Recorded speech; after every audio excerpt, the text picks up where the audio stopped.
A special interview featuring fans, featuring the original story creator Joumyaku Sensei and anime director Motonobu Hori has been released. They talk about the secret story behind the birth of Marriagetoxin and discuss key scenes in the anime. A marriage battle action where a hitman aims for the best marriage together with a marriage swindler. How did the story's setting and characters come to be? When my father passed away, my mother told me that as the eldest son, I had to inherit the home. My father was a civil servant, and until then, I had never really thought about the existence of home, so it remained in my memory as an impactful event. Also, my grandmother was a powerful presence in the house, almost like a boss, and I think that inspired some ideas for this manga. As for the characters, for example, the protagonist, Hikaru Gero, I could somewhat relate to his discomfort around women, and I wondered what would happen if he were a hitman. I combined various elements and arrived at his character that way. When Mizuki Yoda sensei, who handles the manga's artwork, asked me about the image for Mei Kinosaki, I remember using an idol I was into at the time as an example. I often reflect things I'm interested in or things that catch my eye in real time into the manga's story. For instance, seeing a windmill during a walk made me think it would be interesting to use that design for a hairpin, and I'm directly influenced by funny things I see on TV or in town, passing those images to Yoda-sensei to incorporate into the manga. So I owe a lot to Yoda-sensei. Hori-san, what was your impression when you read the Marriagetoxin manga? I thought it was really wild and chaotic. In meetings with my anime staff, my first words are always, "It's a crazy work," but I use that phrase as a kind of catchphrase for this series. When adapting Marriagetoxin into animation, I analyzed in my own way what exactly makes this work so chaotic. I wondered which parts were written in Joumyaku sensei's story and which parts were expanded on by Yoda sensei's artwork. I don't know the right answer, but imagining it was interesting. And after thinking about it, I concluded that what makes this work fun is that no one is stepping on the brakes.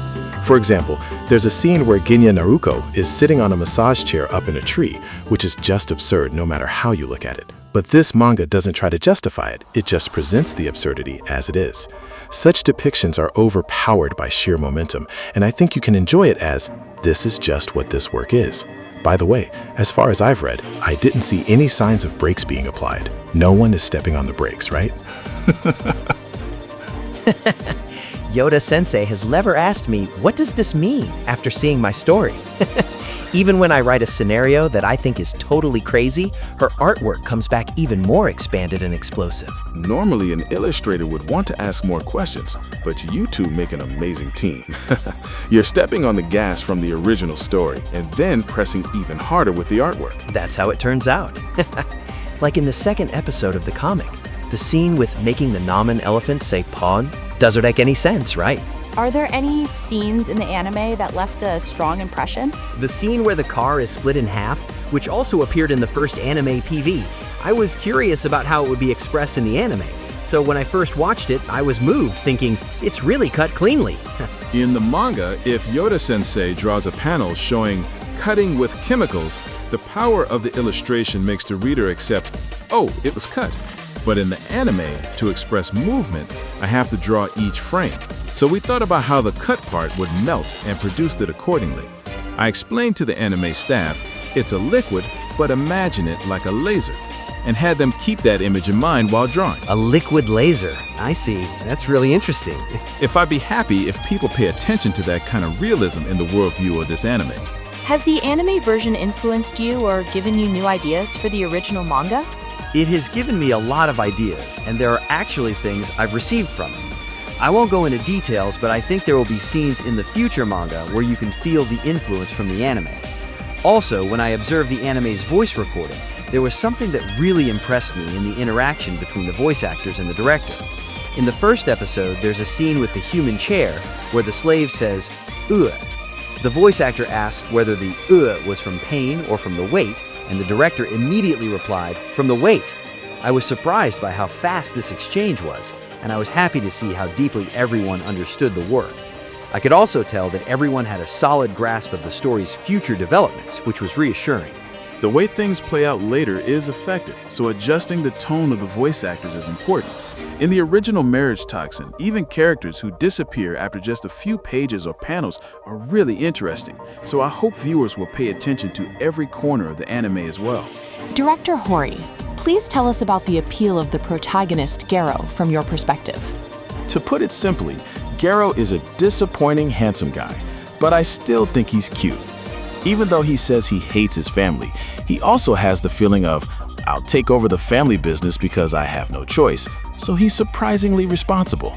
He's a genuinely good guy, responsible, cool, almost perfect, but the only flaw is that he's bad with women. A disappointing handsome guy.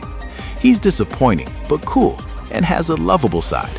In conclusion, his cuteness wins, and I think that's his charm.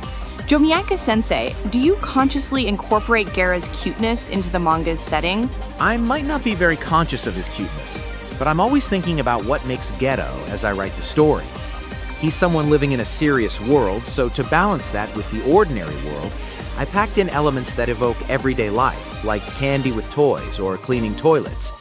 I think that balance ended up manifesting as his cuteness, and listening to director Hori just now made me realize that. As the manga's original author and the anime's director, what are your particular commitments or guiding principles in creating Marriagetoxin?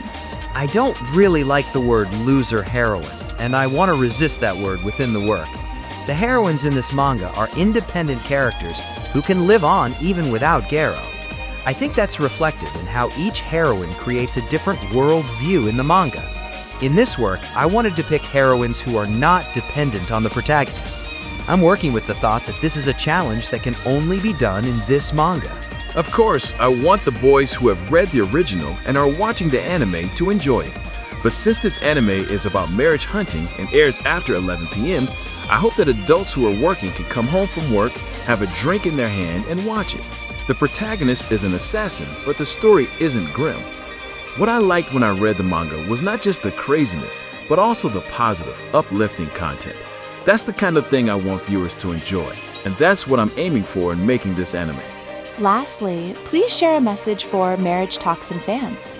I make my manga hoping that people will flip through it during breaks or commutes, and that it becomes part of your weekly routine. I'd be happy if it does. Don't think too much, just enjoy it. This work is wild, but it's a well-made entertainment anime that uses both skill and brains. I'm making it with the hope that watching the anime will energize you. So please enjoy it, everyone.